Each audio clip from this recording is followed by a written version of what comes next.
addiction. Addiction, a lot of people struggle with. A lot of people struggle with addiction. A lot of people close to me struggle with addiction. I struggle with addiction. Addiction is the same thing, if anything. That fucking Nick. But so this video is about the addiction that killed Mac Miller is now killing The Weeknd. I wonder what addiction it is. I feel like, was Mac Miller addicted to Xans? No, he was addicted to lean. No. Yeah.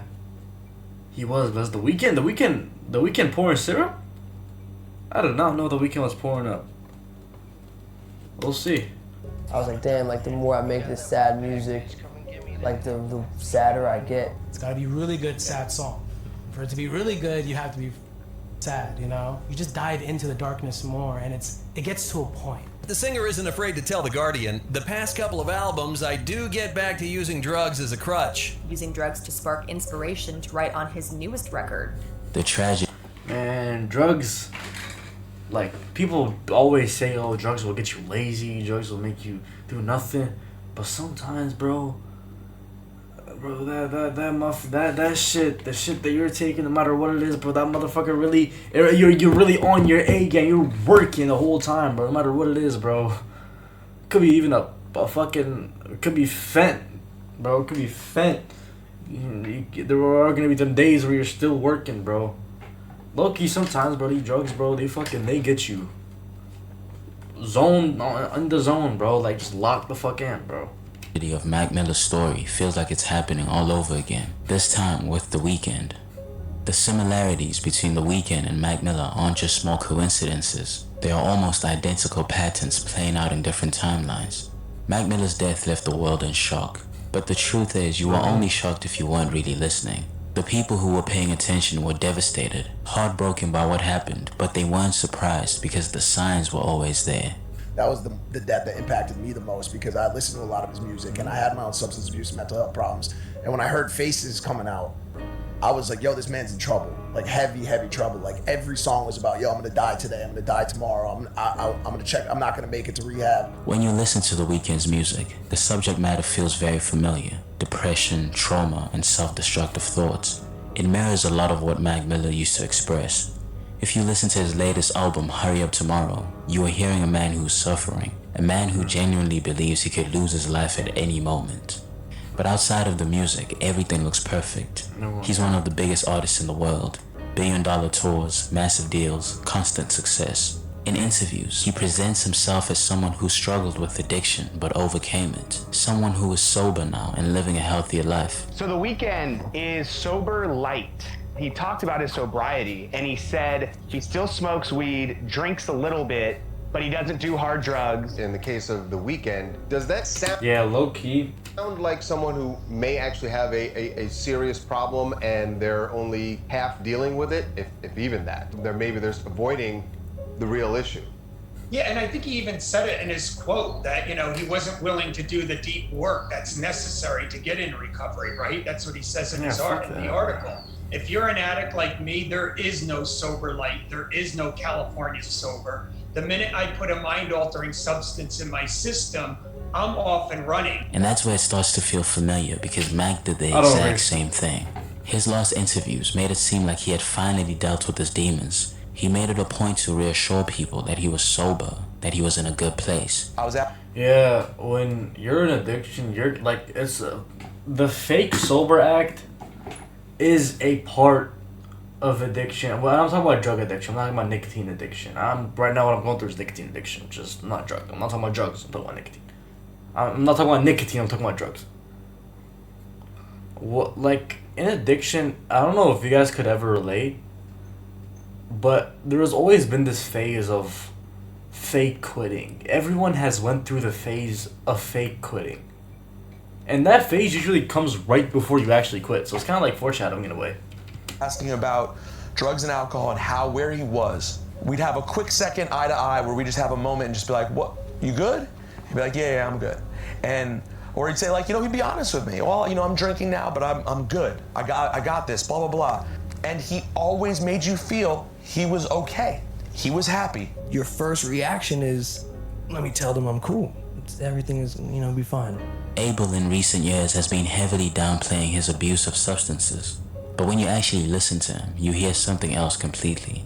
When he says on his latest album, "No matter what I tell the world, we are always locked in. You pick me up when I'm low," that's not about a woman. He also speaks directly to his fans on the album by telling them he's been lying the whole time.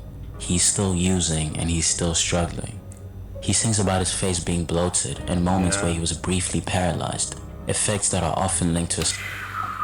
I think I know what he's on.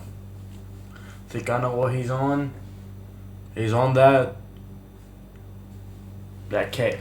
certain substance, if you know. He admits his tolerance isn't what it used to be. His body feels everything a lot more now. Bruh. And through all of that, he still has to step outside and pretend he's okay. Whenever these people... Bro, like, the thing is with addiction sometimes, like, when you are so deep into it, your tolerance builds up to the point where this shit isn't even fun anymore. Like, it gets to a point where it's not even fun no more. Like, you're just doing it just to go by time. And it's like, you'll finish, and it's such a waste of money too, because you'll finish like $100 worth in just one sitting. And don't know what to say.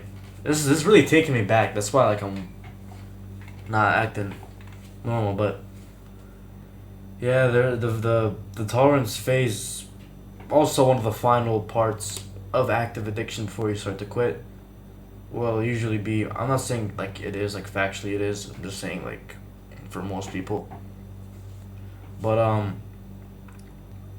But there is a phase where your tolerance just gets so high you just can't even get fried off the shit that you're trying to do.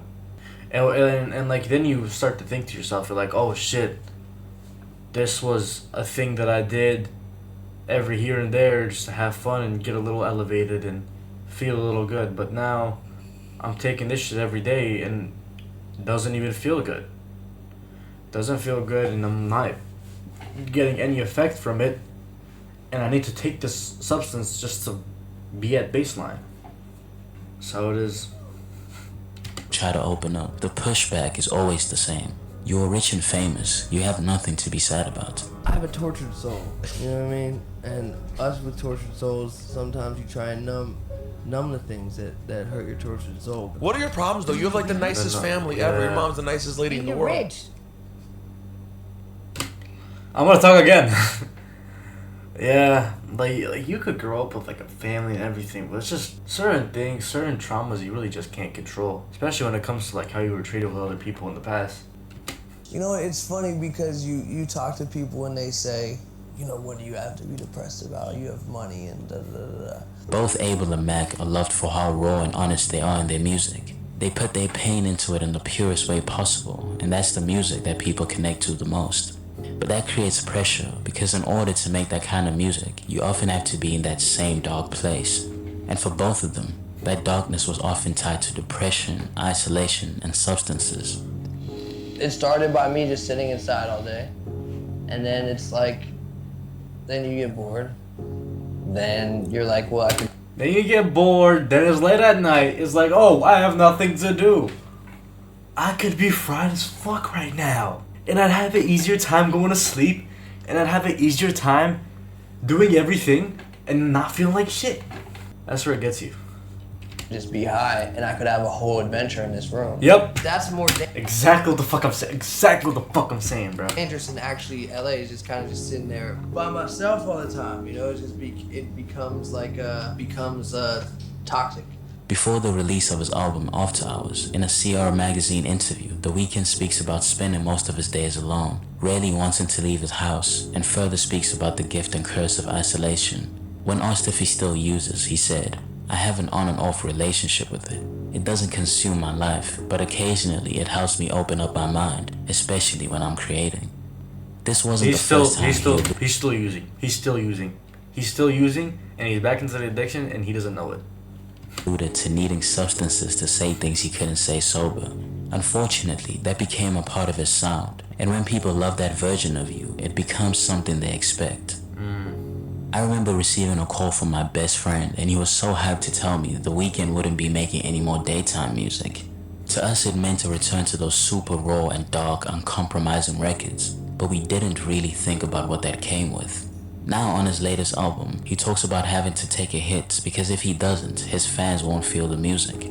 Almost as if he's saying the ones he made while sober were never the ones we truly connected with. It's almost like when you listen to the Weeknd shit, like you really listen and you're like, oh, the Weeknd might have a drug problem. I love that though. Man, I miss when the Weeknd was on drugs.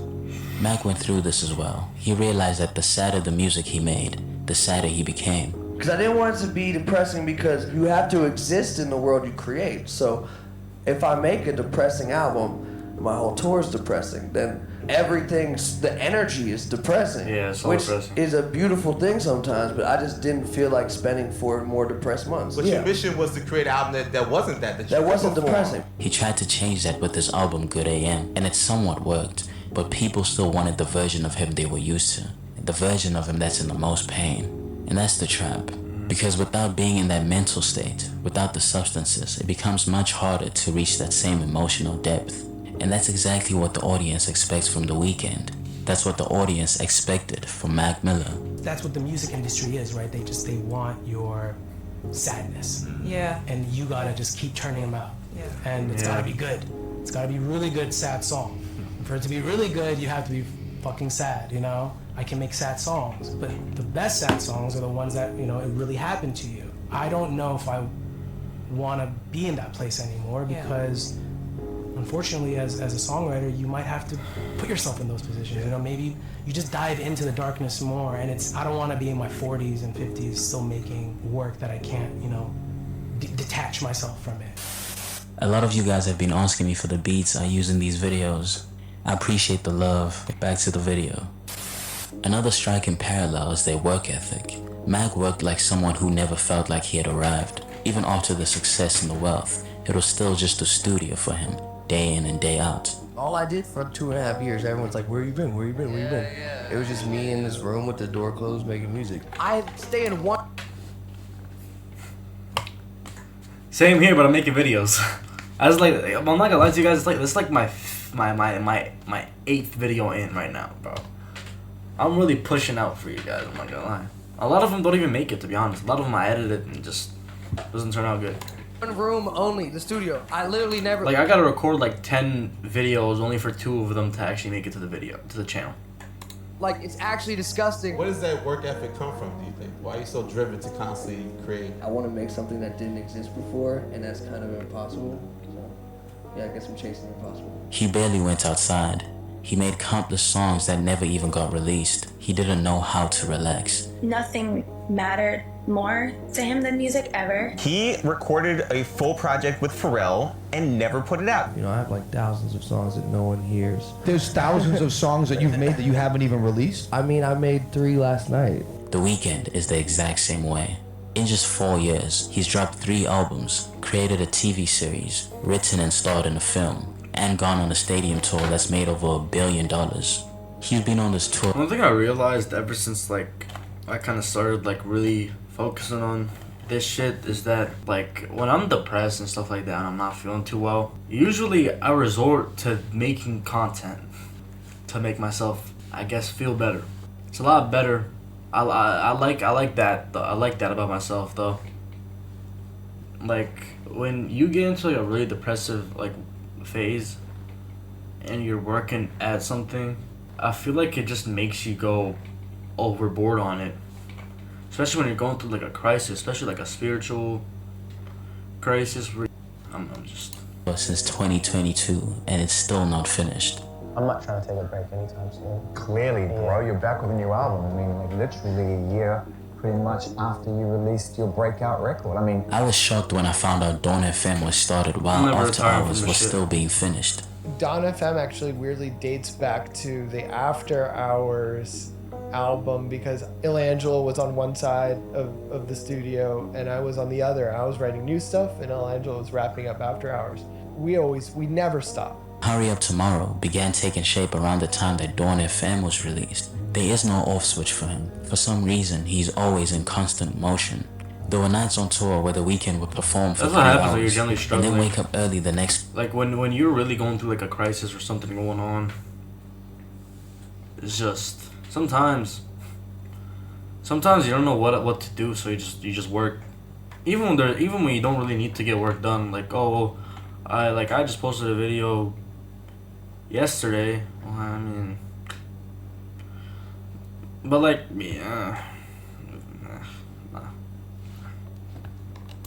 Morning to be on set for the show The Idol. We shot the show, a lot of it at my house, and we set up a studio in the basement.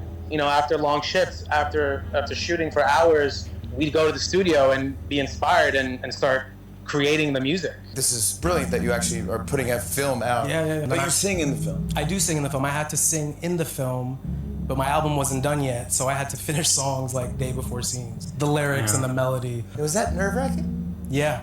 At a certain point, it stops feeling impressive. It starts to become more of an escape than it is passion.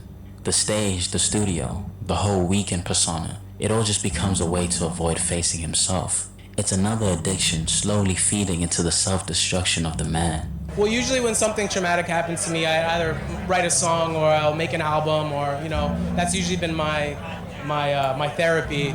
I've dealt with things and I've always been able to go out there. I could relate, honestly. This shit, like doing this whole content shit, is kind of therapy for me. And rely on, like you said, like the superpower that I have. Sometimes you try and numb the things that hurt your tortured soul, but in reality, you can't. You have to face your problems. You can't push them down. When you push yourself that hard day in and day out, eventually something has to give. The crash is inevitable. For Mac Miller, there were moments like the night he crashed his car into a light pole. That moment was one of the wake-up calls when he realized he needed help. Drove home drunk, but it was the best thing that could have happened. Best thing that could have happened. I needed that. I needed to run into that light pole. I lived a certain life for 10 years and faced almost no real consequence. For Abel, it came when he lost his voice on stage. But I can't give you what I want to give you. I apologize. I'm so sorry. I love you guys so much. That moment hit him hard because it took away the one thing he always relied on. For the first time, he couldn't escape into performance. He couldn't rely on The Weeknd. I was juggling a million things at the time, and I was on tour, dealing with personal stuff as well too. But that's happened before. I was able to still rely on my superpower. I can go on stage and it's this cathartic experience with the fans. I can shut my world off for an hour and a half, 2 hours, and just lose myself in my performance. And it got to a point where, oh my God, I can't give them what they want. My voice is failing me. After that traumatizing situation, Abel started teasing the idea of retiring The Weeknd, ending the persona entirely. What that actually looks like, even he isn't sure. And it could just be a hiatus. It could just be me being like, just stop overthinking, stop working. You did it. But obviously, stepping away isn't as simple as it sounds. This isn't just a job for him, it's his life, and he doesn't really know anything else. It's similar to athletes who retire and suddenly start struggling with depression. They have been stripped of the thing they've devoted their entire lives to. What does a retiree, a 32-year-old retiree who's worth $100 million, spend their days? Trying to find out who the fuck he is. I'm not gonna lie. If I ever retire for like if I get to a point where I'm like really old and I still not retire, I don't think I'm gonna be the same. I'm not gonna be the same person. Like, I'm not gonna lie, I'm like flat out gonna lose my mind if I do retire. Miserable. You gotta refine yourself. If anybody say this shit is fun, this shit ain't fun. Niggas get fat, they lose their mind. Look, I tell y'all, enjoy that shit. Enjoy the hoes, the clothes, all that. After a crazy 2025, dropping a new album, headlining a stadium tour, and starring in a movie, he's back again this year, already working on new music, and gearing up for 2 more legs of his After Hours Till Dawn stadium tour. I can't completely be gone because I'm on a tour right now, so. Clearly, he isn't slowing down, and we've already seen the toll that obsession has taken on him. Fame is something most of us won't truly understand until we experience it. That's why it's so hard to sympathize with someone who seems to have it all, which is a part of why so many people didn't grasp why Mac Miller wasn't okay. We are not only unsympathetic, we can be ruthless to public figures. A lot of Mac's depression came from fame and the constant scrutiny on social media. I think it started with success. Yeah. Fame is tricky because you read what's said about you, then you know what you know to be true, and the lines start to blur. Things spiraled again after his breakup and that accident in 2018. He was being relentlessly mocked online. When all the press happened, right, with the breakup and the DUI, and which we'll get to, it was just too much, you know? Like, I'm looking on the internet and I'm like I already have my own feelings and emotions and thoughts about what I've went through. So why the fuck am I gonna have room for all of these? Like, what? And even afterwards, when he announced his album Swimming, there were so many dumb kids on the internet clowning him because Travis Scott was dropping on the same day. When Astroworld was dropping, what are you doing, Mac Miller? Keep it. Who listens to Mac Miller still? Keep it, Chief. We got Astroworld coming tonight. Those same kids are saying R.I.P. as if y'all were not contributing to the dismissiveness of someone's talent. The internet has been brutal to The Weeknd over the past few years. His first attempt at acting immediately went viral. He became a meme instantly. Let me catch you looking at her again. Let me catch you looking at her again. Let me catch you looking at her again. And then in 2025, it happened again with his movie. Shut up. I'm literally on tour. How do I connect with social media? Yeah. I try not to. I just try to stay away from it as much as possible. Anybody that was great failed 100 times. Yeah. You know, sometimes their failures are privately, you know, in silence, and sometimes it's broadcasted for the whole world to see. All of this didn't sit well with him. Sure, he's joked about it in interviews. He responded to some people being funny on Twitter. All of this craziness probably pushed him further into his head and into his vices. I don't doubt that The Weeknd is trying to get better, but anyone who has seen addiction up close understands that it's a constant daily battle. I have family members and childhood friends that deal with this, and it's extremely tough to stay sober. I pray that he's able to fight his demons and beat them. And maybe this is where we as fans also need to move differently.